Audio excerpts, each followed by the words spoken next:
verdict bi ana tey ban dogal la procureur di jël alors vous savez là. Oui, nous voudrions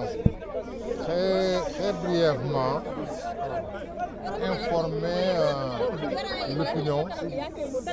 de ce qui s'est passé. Depuis ce matin à 10 heures, Doudou Wade a été entendu à la sûreté urbaine. La première chose peut-être qu'il faudrait dire, c'est qu'il était accompagné de ses avocats.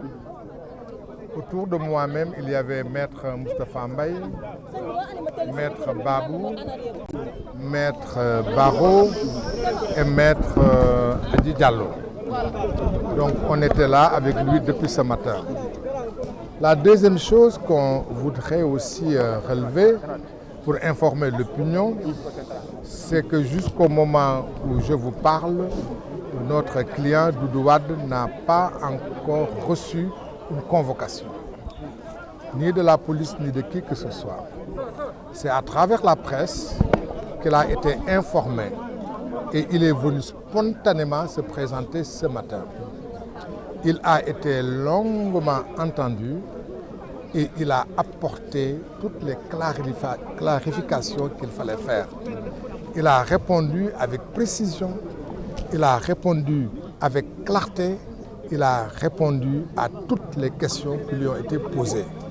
Et ses réponses ont été convaincantes.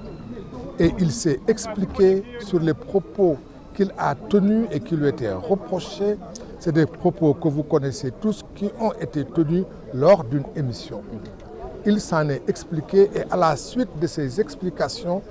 on n'a jamais été aussi clair. C'est pourquoi,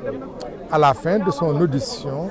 on lui a signifié pour le moment de rentrer chez lui et de se mettre à la disposition de l'enquête. Étant entendu que dans une république, dans une démocratie, tous les citoyens sont à la disposition de la justice et de l'enquête. Et de ce point de vue-là, il est à leur disposition. Étant entendu également qu'aucune interdiction ne lui a été signifiée, aucune contrainte à sa liberté d'aller et de venir. Il peut aller où il veut, il peut faire ce qu'il veut. Donc pour le moment, on retient qu'il a été entendu, qu'il a répondu aux questions qui lui ont été posées et qu'il rentre tranquillement chez lui. Et maintenant ci wolof ci ay baat yu gàtt dañuy wax ne Doudou Wade ànd ak ay avocats yi ñu ràññee ci maître Moustapha Mbaye ñu ràññee ci maître Baro Aboubacry, maître Babou, maître Adja Diallo ak man mii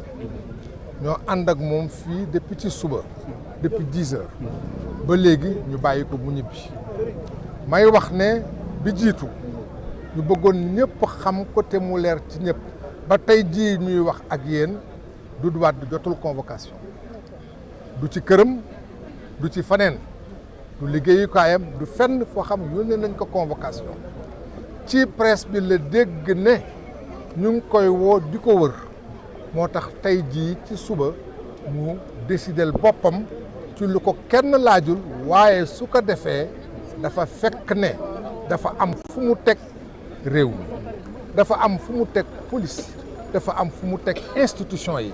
moo tax mu ñëwal boppam di tubaab di wax spontanément ñëw ne dégg naa yéen a ngi may seet dégg naa soxla ngeen ma ñëwal naa seen bopp nga xool la ngeen may doyee ba mu ñëwee ñu laaj ko ca wax jamu waxoon ca émission bañ doon def ci benn télévision bañ ko laajee laajuñ ko laaj yëpp benn bu ci nekk ci laaj yi indi na ci tontu bu leer nañ laaj bi yàgg na toogaay bi yàgg na dootul gune waaye ànd na ci ak fulla ànd na ci ak pas-pas ba laaj bi ñu ko laaj yëpp lépp loo xam ne mënoon nañ indi ci leeral indi na ko ci leeral ba ñu paree mel na ni la mu leen wax doy na leen doy goo xam ne bi leer na leeraay goo xam ne bi amul lenn loo xam mën nañ ko ci yokk wala mën nañ ko ci teg wax nag su leeree kan ka séqal laaj la laaj bu leer nga tontu ko tontu bu leer bu amul benn sikk sàkk jàpp na ne mënees na jàpp ne loolu tax na ñu ne ko na dellu këram toog waaye dañ ci yokk ne dañ ko ne da nga toog di ñu déglu justice nag ak police ak gendarmerie ñëpp seen disposition la ñu nekk amul kenn ci ñun koo xam ne kii yaa ngi yeewoo fii Sénégal te nekkoo ci disposition justice nekkoo ci disposition police wala gendarmerie kon comme noonu la moom mi ngi seen disposition ma ciy yokk ne dinañuy faral di gis ne nit ñi nga xam dañ leen teg tuuma te tuuma googu mel na ne am na lu ci am wala lu ci amul ñu am lu ñu leen di tere di leen tere ci seen dem ak dikk ak ci seen àq ak yelleef am luñ ci wàññi am luñ leen ci nootuñu ko ci dara newuñu ko tere nañ la dem newuñu ko tere nañ la génn newuñu ko tere nañ la tukki wala nga toog kon jàpp nañu libre na mu nga këram ba saa ñu ko soxlaatee suñu ko woowee mu wuyu si leen merci beaucoup voilà benn kàddu bu gàtt rek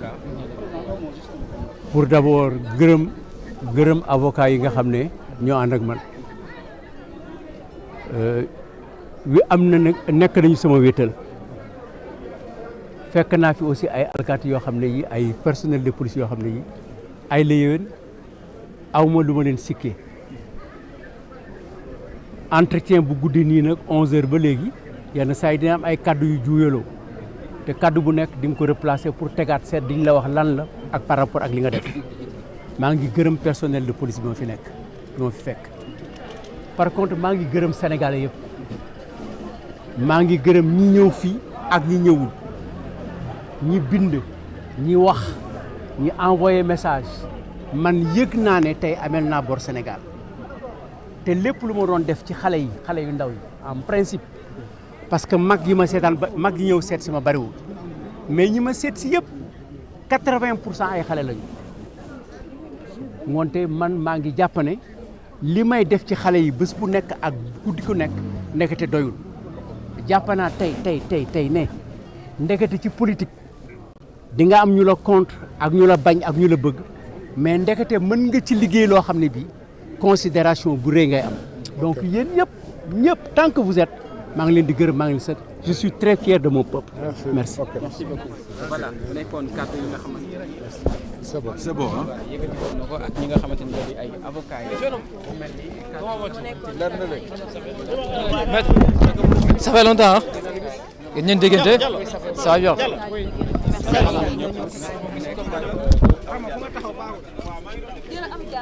Abou Diallo. réaction le grand chroniqueur Abou Diallo moom mu revenir par rapport après libération bi ban jàngal la si am ñoo ko gisandoo si suba ba léegi yéen a ngi taxaw di xaar tey jii ban sentiment ngeen am après. non sentiment bi ñu am d'abord mooy kontaan. et que aussi ça nous a montré encore dimension patriarche ak dimension bi président Doudou Wade nekk patrimoine tey nous avons vu tous les Sénégalais réunis